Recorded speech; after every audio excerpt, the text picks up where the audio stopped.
orderliness and industriousness, the better predictor is industriousness. So the question is, well, what can you do about your industriousness? And the answer to that is, well, that's kind of rough too, because there's a strong genetic component.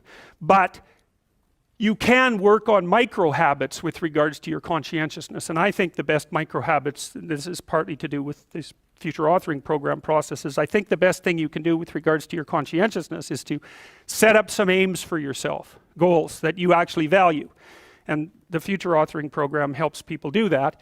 And basically it does a situational analysis of, it helps you do a situational analysis of your life more than a psychological analysis, I would say. And so the questions are something like, well, all right, you're going to have to put some effort into your life, and you need to be motivated to do that.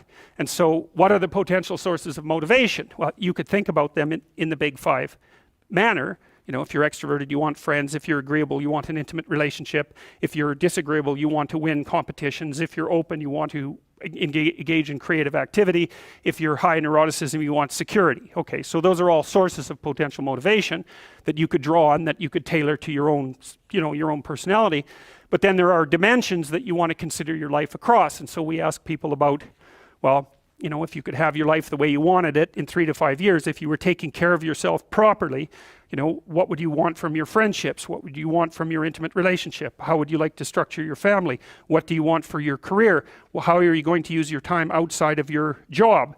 And how are you going to regulate your mental and physical health, and maybe also your drug and alcohol use? Because that's a good place to auger down, you know, because alcoholism, for example, wipes out, you know, 5 to 10% of people. So you want to keep that under control.